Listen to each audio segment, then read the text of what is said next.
What's good, people? It's your boy Femzilla, and with game conference season slowly coming to an end, I've decided to go through each of the conferences that I watched and just pick out my faves from that conference. Yeah, I just wanted to kind of let you know my thoughts. Not that it matters, but I just feel like I should share that with you anyway. Today in this video, we're going to go through state of play. I think the state of play, what was really good is that for some of the smaller titles, a lot of the smaller titles actually, they had demos available to play. So yeah, I kind of love that. And I just love the ability to kind of bring back demos and have a chance to preview games that you may not know about or you're not sure of. In no particular order, let's get into it. Okay, so the game trailer that I absolutely loved the most this year in the state of play was Romeo is a Dead Man. It's a new Suda51 title. I'm sure you all know Suda51 from titles like No More Heroes, Lollipop Chainsaw. So you know it's going to be a hack and slash fest. It's like going to be very excitable. But the trailer was absolutely incredible.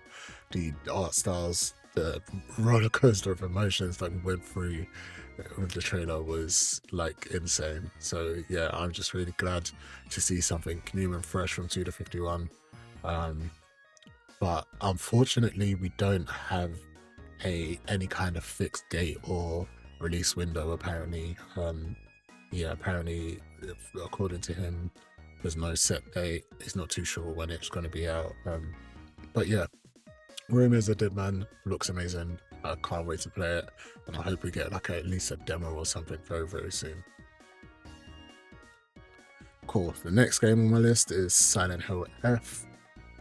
I don't think much explanation needs to come with Silent Hill. It's such a long-standing franchise. Really has had like a lot of good press recently with the Silent 2 Hill remake, which was like amazing. The studio that made that, like, extremely well done. Really kind of invigorated the franchise. And on top of that, we had Silent Hill: The Message, which I don't think a lot of people played, but I did. I think I played that on stream last year, and I had a good time. It was a really nice little short game that was free as well. And I think I'd kind of encourage that. I think they kind of released it one as a proof of concept, but I think to, you know, steer our minds in the direction of having a more Japan-centric Silent Hill. I like the fact that this one is steeped in a lot of Japanese folklore, and also I like the time period that it's set in as well. It's sure to make it a lot more interesting, even though the surrealist and most wacky things can happen in a Silent Hill game anyway. Next on my list, it's Bloodstained: The Scarlet Engagement. I feel like a lot of people didn't really like this. Well, in my group of friends anyway. But I loved it. I got Metroidvania vibes. Um, I I'm kind of dying for a new Castlevania game, and like even though this has like a few different features, it's going on in the right direction for me, and something that could help me like satiate that need for a new Castlevania game. So I'm very much looking forward to that. Definitely one to look out for.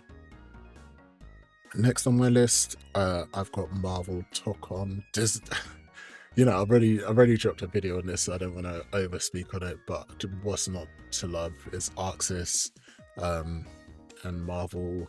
You know, I'm a big Marvel fan, big Marvel Comics fan, and Arxis have really never done any wrong in my eyes, to be perfectly honest.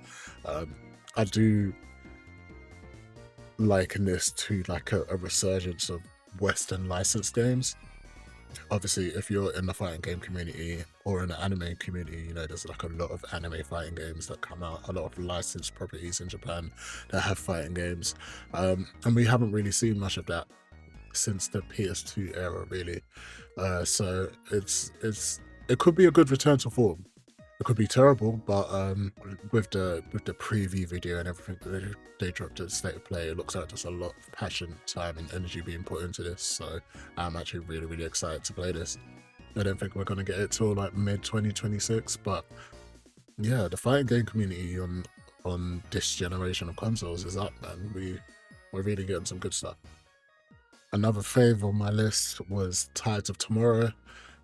Looks like a survival, possibly co-op game, but it also looks like it'll be a single story narrative. I do need to look into that, but it's something that I'm looking very forward to. It seems very like PC heavy and PC forward, but I'm glad that it's coming out on PlayStation, because I do think PlayStation needs a couple of more of these like survival titles to come in. It looks hella fun, the concept looks great, and yeah, just one that I'm really looking forward to. It seemed like a breath of fresh air in that genre. And before I list my final game, I just wanted to do some special mentions for games that I thought looked incredible, and may not be like my priority number one of games to get, but definitely games that I do want to play. So Neo 3, Koei Tecmo, once again, another difficult game. I can see it, but I just can't help myself. I want to be a part of it.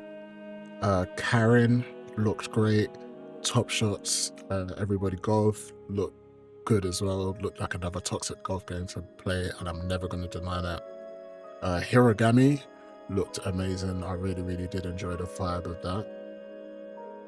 Sea of Remnants, a game looking like a cross between Sea of Thieves and Skull and Bones, which looks really exciting. I think both games have their kind of shortcomings in what they can do, mainly because of the direction that they've gone in. So it's good to see a game that's a combination of those.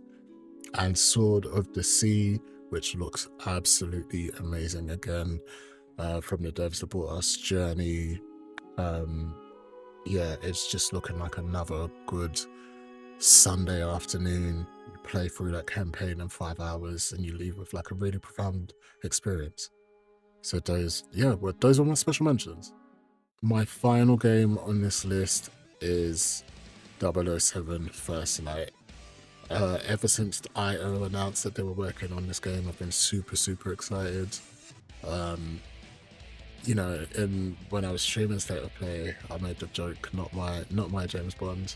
I'm still not a fan of the character design choice, but I kind of completely understand why they've gone in that direction, and I'm okay with it. Like, you know, I'm not gonna love everything about a game, but I'm just excited to play another James Bond game.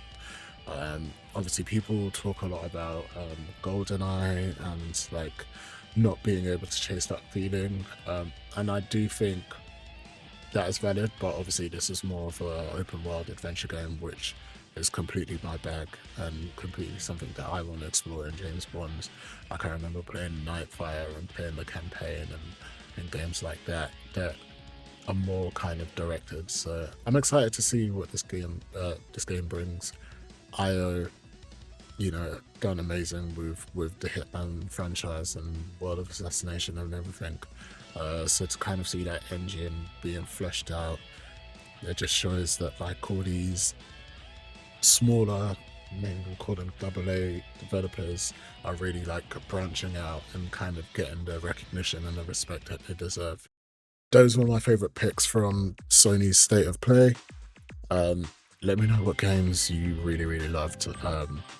There's so much good stuff coming out this year and especially next year. I'm just hoping that the games industry stays more stable in that time, so we actually get the things that we're looking forward to and more of the things that we love, rather than, you know, just another clone of a Call of Duty or whatever it may be. But until next time, peace.